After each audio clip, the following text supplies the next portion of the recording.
దేవునికి మహిమ కలుగును గాక. హల్లెలూయా.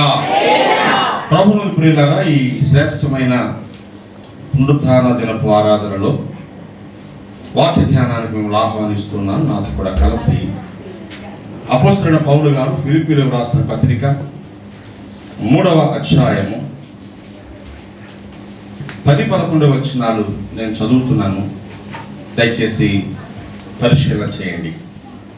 ఫిలిప్పీ పత్రిక 3వ అధ్యాయం 10-11 వచనాలు. ఏ విధము చేతనైనను మృతులలో నుండి నాకు పునరుత్థానము కలుగవలెనని, ఆయన మరణ విషయంలో సమాన అనుభవం గలవాడనై, ఆయనను ఆయన పునరుత్థాన బలమును ఎరుగు నిమిత్తము, ఆయన శ్రమలలో పాలివాడగుట ఎట్టిదో ఎరుగు నిమిత్తము సమస్తమును నష్టపరుచుకొని వాటిని పెంటతో సమానముగా ఎంచుకొనుచున్నాను. దేవుడు ఈ మాటలు మనకు దీవెనగా చేయునుగా. ఆమె చిన్న మాట ప్రార్థన చేద్దాం. కళ్ళు మూసుకొని, పరిశుద్ధుడైన తండ్రి, నీ పాదములకు వందనాలు స్తోత్రాలు చెల్లిస్తున్నాము ప్రభువా. నమ్మదగిన దేవుడు, కనికర సంపన్నుడు, నీ సన్నిధిలో శ్రేష్టమైన పునరుత్థాన దినమందు సకల ప్రపంచములో భక్త శ్రేష్ఠులతో కలిసి మేము కూడా నేను సేవించడానికి, ఆరాధించడానికి ఇచ్చిన ఘడియ కోసం స్తోత్రాలు. ఈ వాక్కు ధ్యానముకై ఎదురు చూస్తున్నాము. నాతో మాట్లాడండి ప్రభువా, మాతో మాట్లాడండి. నీ మాటలను మా భక్తి జీవితాలు కట్టుకోవడానికి, ఒక పరిపూర్ణమైన త్రోవలో నడవగలిగే సాధనాలుగా మమ్మల్ని మలచడానికి సహాయం చేయండి. యేసు నామమున ప్రార్థిస్తున్నాను తండ్రి, ఆమేన్. ప్రభునందు ప్రియులారా, మానవ చరిత్రలోనే, మానవ జీవితంలోనే అత్యంత దుఃఖకరమైనటువంటి అనుభవం మరణం. మరణమును చూడకుండా బ్రతుకు నరుడెవడు అని వాక్యం ప్రశ్నిస్తా ఉంది. ఎవ్వరూ కూడా మరణం నుంచి లేక చావు నుంచి తప్పించుకునే అవకాశం లేదు. కారణం, మానవ జాతికి వారి అవిధేయతకు ప్రతిఫలంగా మరణాన్ని వారు కొని తెచ్చుకున్నారు. మరణం అన్నది 2 రకాలు. ఒకటి, ఈ భౌతికమైన శరీరము దాని శక్తిని కోల్పోయి ఇక పనికి రాకుండా పోయి మట్టిలో కలిసిపోవడం, మృతతుల్యం అంటాం దాన్ని. చావు శరీరంలో ఏలుబడి చేయటం. ఇక రెండవది, ఈ భౌతిక మరణము తరువాత దేవుని ఎదురు వచ్చిన ఆత్మ దేవుని దగ్గరికి వెళ్ళిపోతుందని చదువుకుంటాం కదా. ఇక దేవుని దగ్గరకు వెళ్ళిన ఆత్మ ఎప్పటికీ దేవునితో ఉండకుండా యుగయుగాలు నరకాగ్నిలో కాలుతూ వేదన పడ్డం. దీని పేరు 2వ మరణం లేదా నరకం అని పిలుస్తారు. మానవ జాతి యేసు యొద్దకు రాని వారు ఎవరైతే ఉన్నారో అందరూ కూడా ఈ 2 మరణాలకు లోబడి ఉన్నారు. ఒకటి ఫిజికల్ డెత్, రెండవది స్పిరిచువల్ డెత్. భౌతికమైన మరణంతో ఈ లోకాన్ని వదిలేస్తారు. ఆధ్యాత్మికమైన మరణం వలన ఇంకెప్పటికీ దేవుని దగ్గరికి వెళ్లకుండా యుగయుగాలు నరకాగ్నిలో ఉంటారు. యేసునందు విశ్వసించిన వారు ఎవరు? ప్రభు చెప్పారు, నన్ను నమ్మి లేక నా మాటలు నమ్మి విశ్వసించిన వారు ఎవరో వారు తీర్పులోనికి రాకుండా మరణములోని జీవంలోనికి దాటి ఉన్నారు అని యోహాను సువార్త 5:24లో చెప్తారు. యేసు నామమునందు విశ్వాసం ఉంచిన వారిలో పాప స్వభావము పరిహరించబడింది. ఏ పాపమును పరిహారము చేయడానికి యేసుక్రీస్తు లోకానికి శరీరధారిగా వచ్చారో, దేని కొరకు కలువరిలో ప్రాణం పెడితే రక్తమంతా కాచారో, యేసును విశ్వసించిన వారిలో ఆ రక్తం యొక్క ప్రభావం ప్రవేశించి వారి పాపాన్ని మొత్తం కడిగేస్తారు. దేవునికి స్తోత్రం. ఎప్పుడైతే మానవ జీవితంలో పాపం నుంచి విడుదల దొరికిందో వారికి ఒక్కటే మరణం, అది భౌతిక మరణం. అందరిలాగే మట్టిలోంచి వచ్చిన వాడు మట్టిలోకి వెళ్ళిపోతారు, కానీ తర్వాత వారి ఆత్మ మాత్రం నిత్యుడైనటువంటి దేవుని దగ్గరికి నిత్యసన్నిధికి చేరిపోయి ఆయన చేత బహుమానాన్ని పొంది యుగయుగాలు ఆయనతో పాలించగలిగే స్థాయికి వెళ్ళిపోతుంది. దేవునికి స్తోత్రం కలిగే వధువు సంఘంగా మారిపోతుంది. కాబట్టి మరణము ఎంత తీవ్రమైనదో యేసులో ఉన్న ఆశీర్వాదం కూడా అంతకంటే గొప్పది. ప్రేమ మరణమంత బలవంతమైనది అని పరమగీత గ్రంథంలో రాయబడింది. మరణమే మానవ జీవితంలో అత్యంత దుఃఖకరమైన అనుభవం అయితే, యేసునందల విశ్వాసం ఆ దుఃఖాన్ని సంతోషంగా మార్చేసే అనుభవం. దేవునికి స్తోత్రం. మరణము మా మీద ఏలుబడి చేయదు అని విశ్వసించిన వారు నమ్మడానికి దేవుడు ఆధారంగా ఉంచిందే పునరుద్ధానపు అనుభవం. దేవునికి స్తోత్రం. The experience of resurrection. Resurrection అంటే తిరిగి లేవడం. చరిత్ర ప్రకారం యేసుక్రీస్తు ప్రభువారు పస్కా పండుగ రోజున, మన శుభ శుక్రవారం పిలిచే రోజున శిలువ వేయబడి సమాధి చేయబడి, తిరిగి ఆదివారం తెల్లవారుజామున సమాధి ఖాళీగా ఉండగా శిష్యులకు కనబడ్డ సంగతి చరిత్రలో రాయబడింది. మనిషిగా పుట్టి ప్రాణం పెట్టిన యేసు మీద మరణము ఏలుబడి చేయలేకపోయింది. కనుక యేసునందు విశ్వాసం ఉంచిన వారి మీద కూడా ఇక మరణానికి అధికారం లేదు అని చెప్పేటువంటి ధైర్యము లేఖనం మనకు అనుగ్రహించింది. దేవునికి స్తోత్రం. మీరారా, చరిత్రలో ఎందరో మహానుభావులు వచ్చారు, గొప్ప వ్యక్తులు వచ్చారు, సంఘ సంస్కర్తలు వచ్చారు, గురువులు వచ్చారు, భక్త శ్రేష్ఠులు వచ్చారు, మానవ జాతికి ఎంతో కొంత మేలు చేశారు. కానీ అందరూ చచ్చిపోయారు. మరణించి మళ్ళా తిరిగి వచ్చిన వారు ఒక్కరూ లేరండి. గుర్రం జాషువా గారు ఓ పద్యాన్ని రాశారు. ఎన్నో ఏళ్లు గతించినవి గాని కన్నులు మోర్చిన మందభాగ్యుడు ఒక్కడే లేచిరాడు అక్కటా ఈ శ్మశాన స్థలి, ఏ తల్లులు అల్లాడిరో అని ఓ పద్యాన్ని రాశాడు. శ్మశానానికి ఎన్నోళ్లే కానీ తిరిగి వచ్చిన ఒక్కరు లేరట. ఎన్నో ఏళ్ళు గతించిపోయారు. ఎన్నాళ్ళని చరణము లేని సైనంబు కదలకుండా ఎన్ని రోజులు పడుకుంటారు. సత్యాదిత్యంత నాటకంలో ఆ పద్యాన్ని పెట్టుకున్నారు. క్రైస్తవ కవి గుర్రం జాషువా శ్మశానం, గబ్బిలం, పిరదోసి లేక ఇలాంటి కావ్యాలు రాశాడు. ఆయన శ్మశానంలో ఎన్నోళ్ళని తిరిగి వచ్చిన వాళ్ళు లేరు. ఒకే ఒక్కడు. దేవుని స్తోత్రం చెప్పాలి. నా ప్రభు, మన ప్రభు యేసయ్య. ఖాళీ సమాధిని మరణమా నీ ముల్లెక్కడా, మరణమా నీ విజయం ఎక్కడా అని గేలి చేయడానికి రుజువుగా ఉంచాడు. ఒకవేళ చరిత్రలో తర్వాత ఫలానా చచ్చిపోయి బ్రతికాడు అని కొన్ని పుస్తకాలు, కొన్ని కథలు రాసుకున్నారు, కానీ వాటి రుజువులు లేవు. యేసు ప్రభు చచ్చిపోయి బ్రతికినట్టే ఇంకొందరు గురువులు చచ్చిపోయి బ్రతికారని ప్రచారాలు ఉన్నాయి, రుజువులు లేవు. 100 మంది 100 చెప్పుకోవచ్చు, రుజువు లేని దాని చరిత్ర ఒప్పుకోదు. యేసుక్రీస్తు మరణానికి ఓ రుజువు ఉంది, యేసుక్రీస్తు సమాధి చేయబడ్డ అని చెప్పడానికి ఒక రుజువు ఉంది, యేసుక్రీస్తు ప్రభు తిరిగి లేచాడు అని చెప్పడానికి ఓ రుజువు ఉంది. ఆయన లేచినప్పుడు జరిగిన సంభవాలు, భూకంపం వచ్చింది. భూకంపం ఎక్కడ వస్తుంది? ఒక ఇంట్లోనా, ఒక ఊర్లోనా? ఏమండి, ఒక ఇంట్లో అయితే రాదు కదా భూకంపం. ఓ వీధికో, ఒక ఊరికో, ఒక ప్రాంతానికో. యెరూషలేములో దేవాలయపు తెర నడిమికి చిరిగిపోయిందంటే అర్థం ఏంటి తెలుసా? దేవాలయం రెండుగా విడిపోయి ఈ తెర చిరిగిపోవాలంటే ఈ మధ్యలో కట్టిన ఆ రాడ్ ఇరిగిపోవాలి. ఇరిగిపోవాలంటే 2 గోడలు జరిగిపోవాలి. అప్పుడు రాడ్ ఇరిగిపోతే తెర చిరిగిపోతుంది. దేవాలయపు తెర చిరిగింది అంటే ఊరికే గుడ్డ చిరిగిందని కాదు, అక్కడ దేవాలయం విడిపోయింది. అక్కడ బండలు పగిలాయి, సమాధులు తెరవబడ్డాయి, మరణించిన అనేక మంది ఊర్లో వచ్చి కనబడ్డారు. ఇవన్నీ చరిత్రలో రాయబడ్డాయి. రోమా ప్రభుత్వం యొక్క శాసనాలలో ఈ సంగతి రాయబడింది. చరిత్రకారులు ఎందరో పరిశోధన చేసి ఇది నిజమని తేల్చారు. యేసుక్రీస్తు ఖాళీ సమాధి నేటికి యెరూషలేము పట్టణంలో సాక్ష్యం చెప్తా ఉంది. ఈ రోజు కూడా ప్రతిరోజు కొన్ని వేల మంది ఆ సమాధిని చూచి వస్తున్నారు. అనగా ప్రభు మరణమును గెలిచిన విజయుడు, మృత్యుంజయుడు. దేవునికి స్తోత్రం. హల్లెలూయా. నా ప్రభు మరణాన్ని గెలిచాడు కనుక నేను మరణాన్ని గెలిచాను.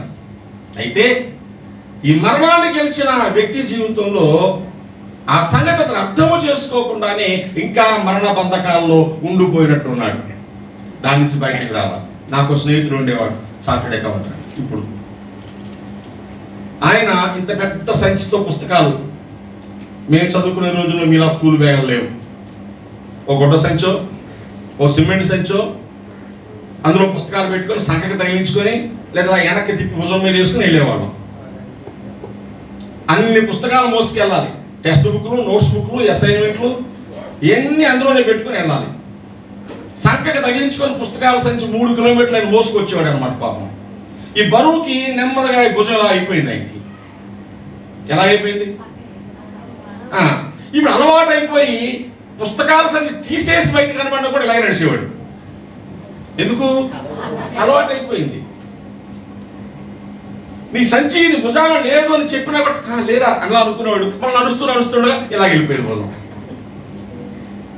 తరతరాలుగా మనము కూడా పాపం యొక్క ప్రభావం బ్రతుకులో ఏలుబడి చేయడం వలన భయంగా బ్రతుకుతున్న మనకు మన మీద పాపము పోయింది, మరణముకు అధికారం లేదని తెలిసినా కూడా ఇంకా భయంగానే బ్రతుకుతున్నాం. కారణం అలవాటు అయిపోయింది కదా మనకు. అందుకు ఇప్పుడేం చేయాలంటే ప్రభు సమాధిని గెలిచాడు, మరణము ఓడిపోయింది. ఈ సత్యం మన మనసు నిండా నింపుకోవడానికి మనకు సహాయం చేసేదే పునరుద్ధాన బలం. దేవునికి స్తోత్రం.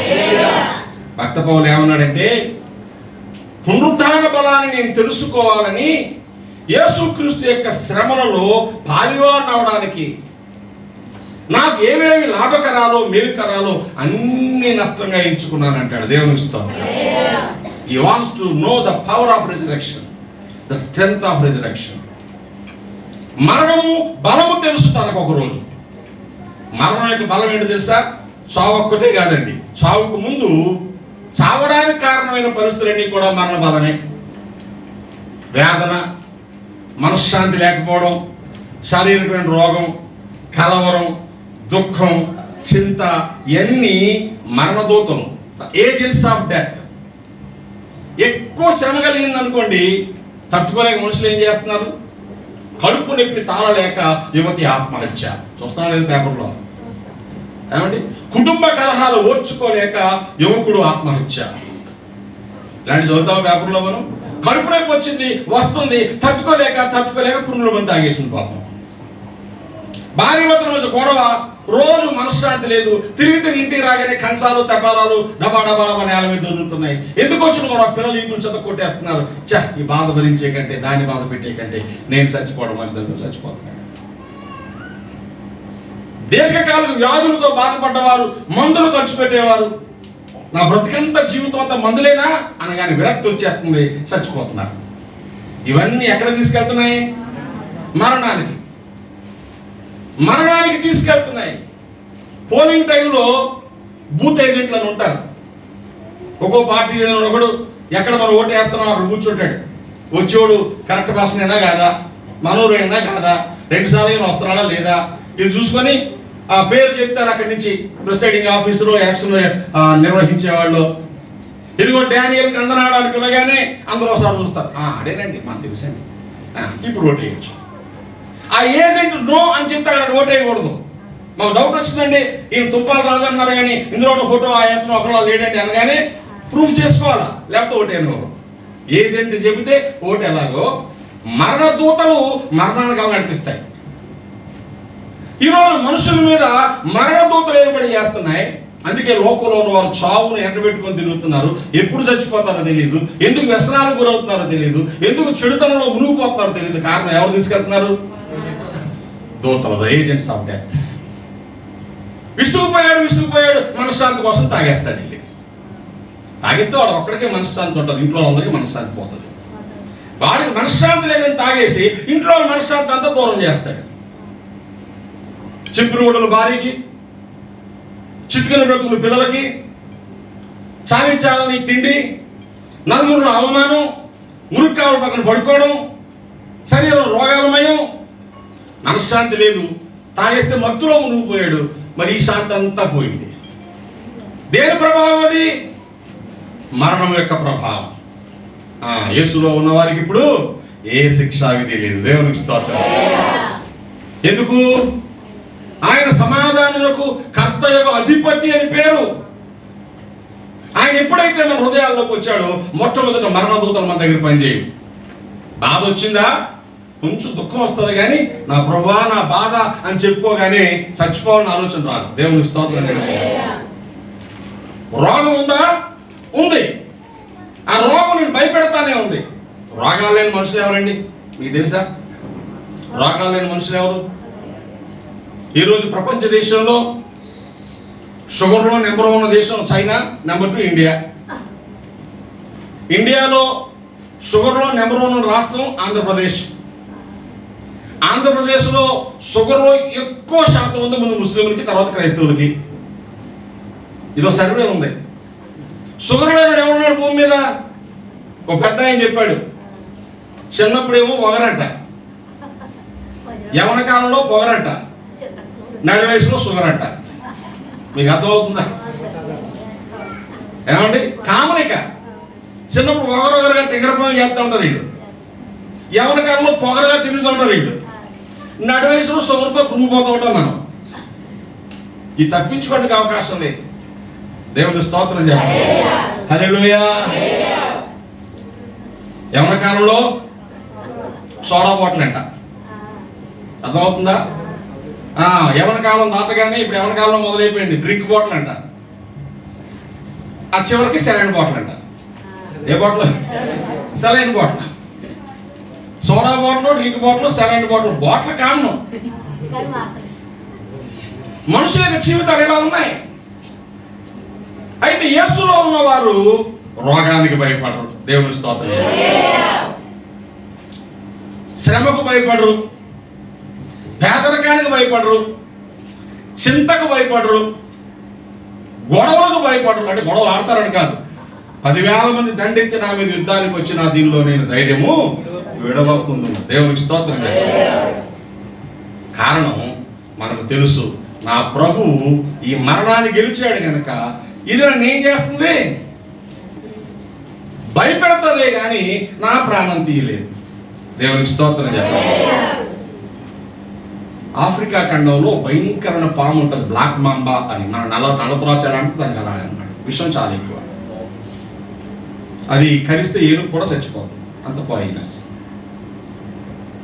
జంతువులు పట్టుకోవడం కోసం గొయ్యిలు తవ్వి దాని మీద ట్రాప్స్ అంటాం కదా, కర్రలేసి గడ్డేసి నేలలా చేస్తారు. కొంచెం బరువైన జంతువు అందు మీదకి ఎక్కితే అందులో పడిపోతుంది, దాన్ని వేటాడతారు.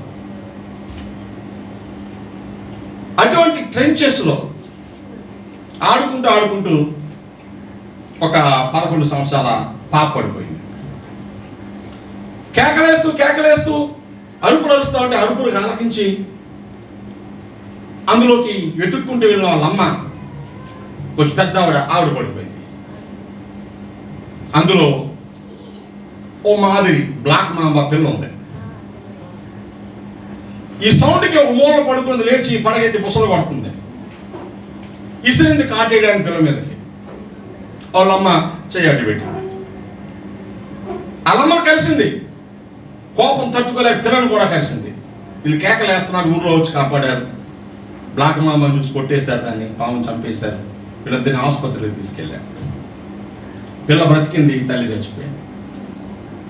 చచ్చిపోయే ముందు పిల్లని పిలిచి చెప్పింది, అమ్మా నువ్వు భయపడకు, నువ్వు చచ్చిపోవు. ఎందుకంటే అది మొదట నన్ను కాటేసింది బలంగా, దాని విషం అంతా నా శరీరంలోకి వచ్చేసింది. ఓ 20 నిమిషాలకు కానీ దాన్ని మళ్ళీ విషం తయారవదు. 20 నిమిషాల్లో మళ్ళీ విషం పోగు చేసుకుని మళ్ళీ ఇంకొకటి కాటేస్తే చంపేయగలదు. అది వెంటనే నిన్ను కలిసింది కాబట్టి నీ కాటే పడుతుంది, అక్కడ వాపు రావచ్చు కానీ చచ్చిపోవు అని చెప్పి తల్లి చచ్చిపోయింది. బిడ్డ బ్రతికింది. ఈ సంగతిని రాస్తూ భక్తుడు అంటాడు, అక్షరాల మరణము యొక్క బలము యేసుక్రీస్తు ప్రభు శరీరంలో దాన్ని ముళ్ళు విరిచేసింది. దేవునికి స్తోత్రం చెప్పండి. అదే మరణం ఈసారి నేను కలిసినా గిలినా కూడా నీకు వాపు రావచ్చేమో కానీ మరణం రాదు. నరకపు శిక్ష, నా దేవా నా దేవా నా చేయి ఎలా విడిచితమని ఆయన శిలువలో కేక వేసి అనుభవించేశాడు. ఇక మళ్ళా మనం నరకానికి వెళ్దాం. దేవుని స్తోత్రం కలిగి కొంచెం వేడి తగలొచ్చు మనకి. అందుకే ఆ పునరుద్ధాన బలమును అర్థము చేసుకోవాలి. దేవునికి స్తోత్రం కలిగి ఎప్పుడైతే పునరుద్ధాన బలమును అర్థము చేసుకుంటామో మరణము మనల్ని కంగారు పెట్టదు, కలవరపరచదు, మనం కురుగుపోం. ప్రియులారా, యేసుక్రీస్తు ప్రభు యొక్క పునరుద్ధాన దినమున మనకు అర్థం కావాలి, we have the power of resurrection. మనకు పునరుద్ధాన బలం ఉంది. దేవునికి స్తోత్రం. నా యేసయ్య శిలువలో ప్రాణం పెట్టడం వల్ల ఆ బలం నాకు వచ్చింది. అది నాకు అర్థం చేసుకుంటే, నేను అర్థం చేసుకుంటే నేను మరలా భయపడను. ఓడిపోము మనమిక, ఓడిపోము మనమిక, ఓడిపోము మనము ఇకను. దేవుని ఏక పుత్రుడు పోరాడి జయించెను, ఓడిపోము మనము ఇకను. Will not be defeated, will not be defeated, will not be defeated anymore. Jesus Christ, the Holy Son, fought our battle and he won, will not be defeated anymore. Jesus Christ, the Holy Son, fought our battle and he won, will not be defeated anymore. Hallelujah. యేసుక్రీస్తు ప్రభు మరణముతో పోరాడి గెలిచాడు, ఇక మనం ఓడిపోం. దేవుని స్తోత్రం. Steven చిన్నప్పుడు బల్లిని చూస్తే వణుకుపోయాడు. బల్లంటే పాములు కొట్టేసేవాడు కూడా బల్లంటే అసహ్యమే. గుంటూరులో సిఐ బల్లిని చూసి చచ్చిపోయాడు. మనం న్యూస్లో వచ్చింది, ఎంతమంది చూశారో. సిఐ గారు మేడ నుంచి పడి చచ్చిపోయాడు, ఎవరో చెప్పేశారు, కుట్ర జరిగింది, మొత్తం కేసు గోల. మొత్తానికి ఆ సీసీటీవీ కెమెరాలన్నీ పరీక్ష చేస్తే గోడ మీద బల్లి చూసినప్పుడు అరుస్తుందో ఎక్కిరుతుందో మరి దాని చిరాగ్గా ఉండి దాన్ని చంపడానికి చీపు పెట్టుకుని తుడుచుకుంటూ వచ్చాడు. ఆ బల్లి గోడ మీద పరిగెడుతుంది. ఈ బల్లిని తోటాన్ని పరిగెత్తి కాలు జారి మెట్ల నుంచి కింద పడ్డాడు. బల్లి చేసిన లొల్లి అని వేసాడు. ఏం చేసిందంట?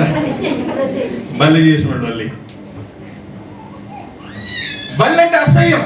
వాడు బల్లిని చూస్తే వణుకుపోయాడు. నాకు భయం వేసింది, ఇలా పిరిపోడు అయిపోతాడు కొంపదీసి బల్లిని చూసి అని. ఏలూరులో ఉన్నప్పుడు మేము ఓ రోజు సాయంకాలం నేను వస్తా ఉంటే త్రోవ పక్కన ప్లాస్టిక్ తొండలు, ప్లాస్టిక్ బల్లులు, ప్లాస్టిక్ తేలులు, బొమ్మలు అమ్ముతున్నారు. అప్పుడు 2 రూపాయలు ఇచ్చి ఒక బల్లి బొమ్మ కొనుక్కొచ్చాను నేను. పట్టుకుని అది మెత్తగానే ఉంది. పట్టుకొచ్చి చూపితాడు, వణుకుపోతుంది. చూడు నాన్న నేను పట్టుకున్నాను, చూడు ఇది నేను ఏం చేయలేదు, చూడు నేను అంటించుకున్నాను, చూడు. నెమ్మదిగా పట్టుకొని వాడి చేతికి ఇస్తే వాడు పట్టుకొని ఇది ఏం చేయలేదు డాడీ. బల్లి భయం పోగొట్టడానికి ప్లాస్టిక్ బల్లిని తెచ్చాను నేను.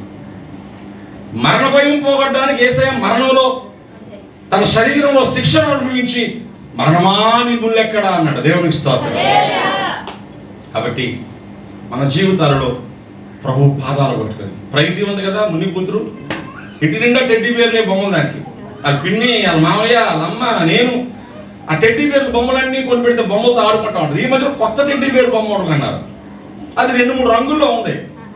ఇది ఆ బొమ్మ చూస్తే ఉడికిపోయి పారిపోతుంది. అది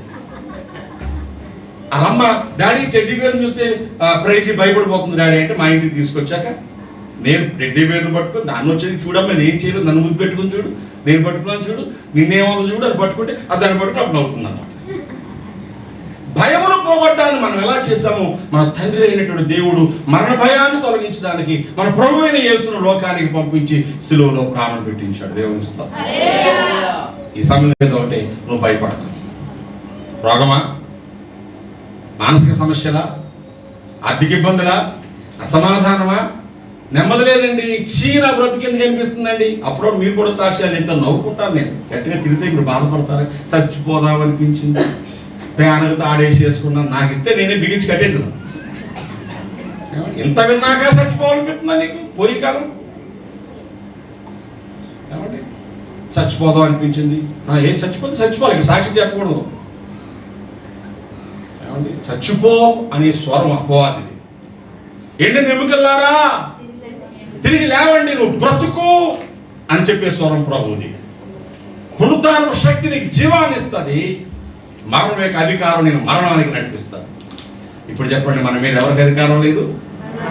మరణానికి అధికారం లేదు. ఎబ్రీ 2:14 ప్రకారం కాగా పిల్లలు శరీరము మాంసము గలవారు కనుక, రక్త మాంసములు గలవారు కనుక మరణం యొక్క బలము గలవాడిని అనగా అపవాదిని మరణం ద్వారా నశింపజేయుటకు జీవితకాలమంతా దాస్యముకు లోబడిన వారిని విడిపించడానికి ఆయన కూడా రక్త మాంసములలో పాలివాడు ఆయన రాయబడి. దేవునికి స్తోత్రం. నా ప్రభు నా కోసం ఇంత భరించాక అది నేను అర్థం చేసుకోవాలి. దేవుని స్తోత్రం. అర్థము చేసుకుని ఆ బలమును హృదయపూర్వకంగా స్వీకరించి మనం జై జీవితాన్ని జీవించాలి. పునరుద్ధాన బలమును ఎలాగా బ్రతుకులు స్వీకరించాలో తర్వాత వర్తమానంలో చెప్తాను, మన సమయం లేదు కనుక. ఈ మధ్యాహ్నం ఒక్క మాట మనసులో పెట్టుకుందాం.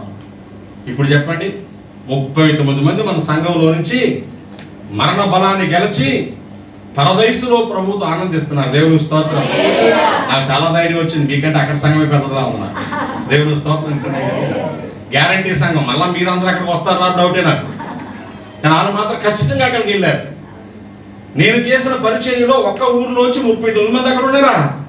దేవానికి స్తోత్రం. అంత గ్యారంటీ సోర్స్. గత సంవత్సరం వెళ్ళిపోయిన ఎస్తేరు, గత సంవత్సరం వెళ్ళిపోయిన ప్రభావతక్క, సువార్తమ్మ, దాంట్లో శాంతరాజు, వీళ్ళందరూ లాస్ట్ ఇయర్ వెళ్ళారు. Recent batch, fresh batch. ఏ బ్యాచ్ అని?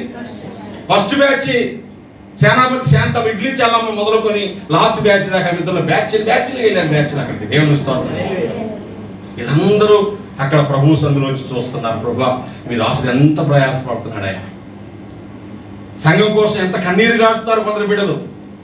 ప్రభువు మా సంఘాన్ని జీవంతో ఉంచి అందరూ ప్రార్థన చేస్తున్నారు అక్కడ. కాబట్టి ఈ మరణ బలమును గెలిచిన భక్తులు అక్కడ ఉన్నారు. ముందుగా వెళ్ళారు. పరిపూర్ణులకు ప్రభు చేరను, పరిపూర్ణులకు పరమందు ప్రభు చేరను. వెళ్ళిరి ముందుగా, వెళ్ళిరి ముందుగా, యేసుని సంధించను, యేసుని సంధించను. హల్లెలూయా. ముందు వెళ్ళిపోయారండి అందరూ. మనం కూడా వెళ్తాం ఇవాళ రేపు. నేడు రేపు నా ప్రియుడేసు మేఘాల మీద ఏ తెంచును. ఆయన వస్తున్నాడు, నేను రెడీ అవ్వాలి. అన్నీ ఉన్నాయి, అన్నీ కావాలి, అవసరమైతే అన్నీ వదిలేసి వెళ్ళాలి. కనుక ఈ పునరుద్ధాన బలమును అర్థం చేసుకుని సాగిపోదాం. ప్రభు మనకి ఎంతో గొప్ప భాగ్యం ఇచ్చాడు. బ్రతికినంత కాలం పోరాటం, శరీరం ఉన్నంత కాలం బాధలు బలహీనతలు ఉంటాయి. కానీ అవేవి మనకంటే, మన ప్రభు కంటే గొప్పవి కావు. మనం గెలుద్దాం. పునరుద్ధాన బలం మన ముందు తోడుగా జయాన్ని చూద్దాం, సాధిద్దాం. ఆ స్థితి మన అందరి జీవితాల్లోకి రావాలని నేను కోరుకుంటున్నాను. ప్రేమగల దేవుని సన్నిధి మీ అందరికీ తోడే నడిపించునుగా. ఆమేన్. ప్రార్థన చేసుకుందాం. ఒక్క నిమిషం తల వంచి కళ్ళు మూసుకోండి. భక్త పౌలు ఎలాగున్న పునరుద్ధాన బలమును చూడాలని, ప్రభు యొక్క శ్రమలో మరణంలో పాలుభాగస్తుని అవుతానన్నాడు. మనం కూడా మరణం యొక్క అధికారం నుంచి నిత్య జీవాధిపతి అయిన దేవుని దగ్గర చేరడానికి, మనము కూడా పునరుద్ధాన బలం అనుభవించడానికి ప్రభువుతో కలిసి శ్రమ అనుభవించే స్థితికి వెళదాం. కన్నీటితో ప్రార్థన చేద్దాం. నశించిన వారి కోసం అంగలార్చుదాం. ఆయన పాద సన్నిధిలో ఆత్మ రక్షణ కోసం ప్రాధేయపడదాం. ప్రభువా కనికరించమని అడుగుదాం. ప్రార్థన చేసుకుందాం. ఒక చిన్న మాట ప్రభువుని అడుగుదాం. ఎవరు మట్టి వాళ్ళే ప్రార్థన చేసుకోండి. పరిశుద్ధమైన తండ్రి, నీ పాదములు వందనాలు స్తోత్రాలు చెల్లిస్తున్నాను. మమ్మల్ని ప్రేమించి ఈ ఆరాధన సమయంలో నీ మాటలు ధ్యానించే భాగ్యం ఇచ్చిన స్తుతిస్తున్నాను. ఈ మాటల సారాంశం అర్థం చేసుకోవడానికి, మరణానికి లోబడి పిరికితనంతో బ్రతికే వారందరూ కూడా విడిపించబడ్డామన్న సంగతి అర్థం చేసుకుని, ఆ భారం తొలగిపోయిందన్న సంగతి అర్థం చేసుకుని, ఆత్మలో స్వేచ్ఛ గల వారమే, స్వతంత్రత గల వారమే పునరుద్ధాన బలం అనుభవిస్తూ సాగిపోవడానికి సహాయం చేయండి. యేసు నామమున ప్రార్థిస్తున్నాను తండ్రి. ఆమేన్.